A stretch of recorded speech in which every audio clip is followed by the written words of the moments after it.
Hello, आज हम करेंगे laws of refraction based on Huygens theory.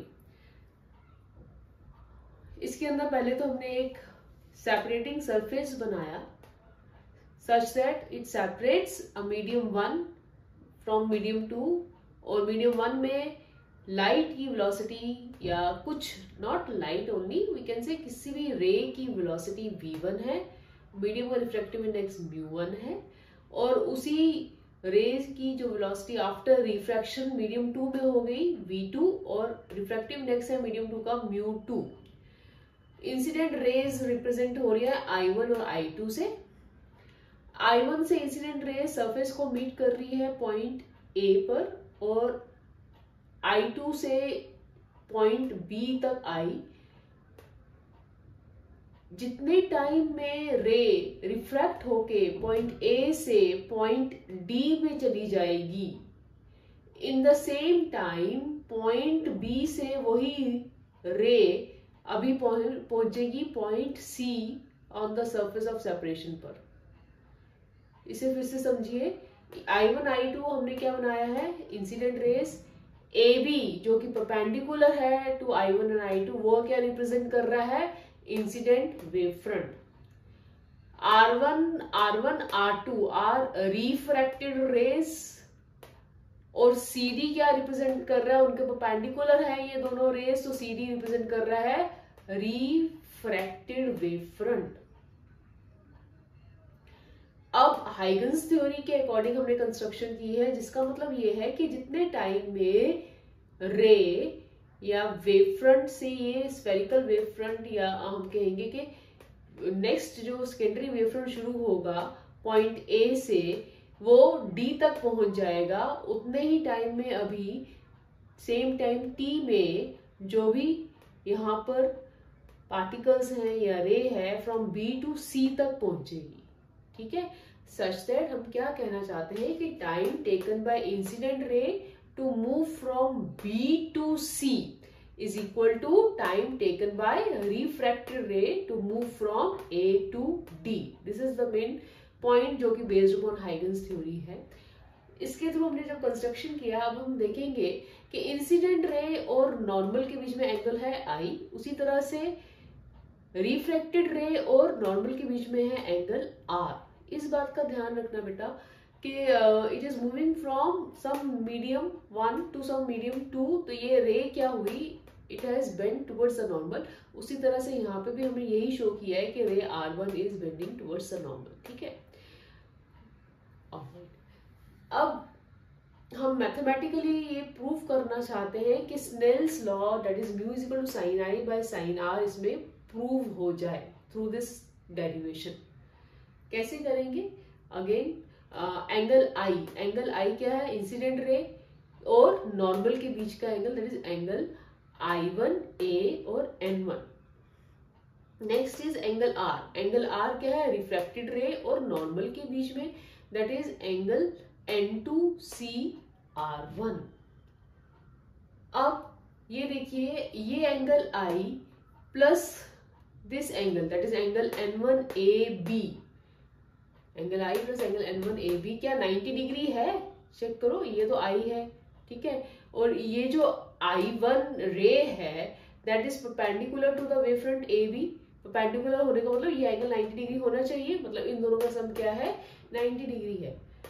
और एट द सेम टाइम आप ये देखिए कि ये नॉर्मल है AC को, है ना, तो that means sum of this angle N1AB plus angle BAC has to be 90 degree. ठीक है, इसमें क्या हुआ, N1AB कट गया दोनों तरफ, and what we are left with is कि एंगल BAC किसके बराबर आ गया, एंगल I के बराबर आ गया। उसी तरह से अब आप रिफ्रैक्टेड रे को अगर हम देखें तो R plus angle DCN2, R is this angle plus angle DCN2, this is 90 degree. This I am telling you, ये जो ब्लू से मार्क किया हुआ है पूरा 90 डिग्री है। 90 डिग्री क्यों, अगेन वही refracted ray R1 has to be perpendicular to the wave front reflected wave front CD, तो ये 90 डिग्री होगा। 90 डिग्री मतलब ये जो angle of reflection R plus this angle DCN2 has to be 90 degree. और क्या, और ये कि N2 is normal at C, normal at C है, परपेंडिकुलर है C पर। इसका मतलब ये angle that is ACD plus this angle that is DCN2, ये पूरा सम क्या होना चाहिए, 90 डिग्री होना चाहिए। तो अगेन ये कट गया दोनों तरफ DCN2, और what we are left with is ACD is equal to क्या आ गया, R, ACD is equal to आ गया R। Once you have done this, आगे बहुत सिंपल है कैसे। अब आप ये देखिए ट्रायंगल ABC में what is sine of I, sine of I would be what, perpendicular upon hypotenuse. Perpendicular, ये तो बेटा बेस हो गया, जहाँ पे दोनों एंगल्स होते हैं ना इसके ऊपर, वो तो हो जाता है बेस, ठीक है। तो ये आ रहा है उसके ऊपर 90 डिग्री, तो परपेंडिकुलर हो गया BC, और परपेंडिकुलर के ऑपोजिट क्या होता है, हाइपोटेन्यूज। तो ये हो गया AC, BC अपॉन AC। उसी तरह से आप ये देखिए in triangle DCA sine R would be equal to again perpendicular which is AD upon hypotenuse which is AC। अब इन दोनों की आप रेशो निकालिए, sine I by sine R, ठीक है। AC get cancelled, BC upon AD आ गया। अब वही बात यहाँ लिखी है कि time taken by incident ray, जितने टाइम में incident ray B to C पहुंचेगी उतने ही टाइम में रिफ्लेक्टेड रे कहाँ पहुंच जाएगी, A to D पहुंच जाएगी। That is bye Huygens construction, ठीक है। तो that means time by the ray to move from B to C, time is equal to distance BC upon velocity V1, BC upon V1, और time taken by ray to move from A to D would be again distance that is AD, और velocity कितनी है इस medium में, V2, AD upon V2।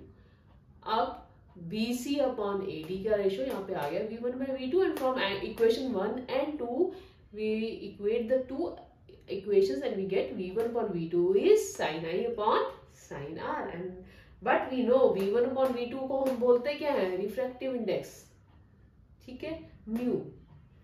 और do you remember mu को हम कैसे लिखेंगे, refractive index of second medium with respect to the first medium. क्यों, रिस्पेक्ट उसको देनी है जहां पर की इंसिडेंट रे है, तो refractive index of second medium with respect to the first medium. अगर और इसको रिव्यू किया जाए, रिवाइज किया जाए, तो इफ यू रिमेम्बर, तो ये हम क्या बोलेंगे, of second medium, reflective index of second medium with respect to the first medium, that comes out to be sine upon that V1 upon V2 is μ21 which can be equated to equal to sin I upon sin R।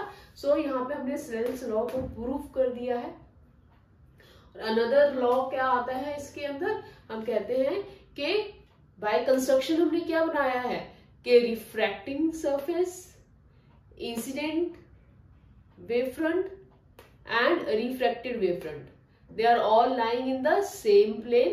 तो इससे क्या होगा, जो उनके perpendiculars होंगे वो भी same plane में होंगे, that means incident ray, refracted ray and the normal, they also lie in the same plane, that is by construction.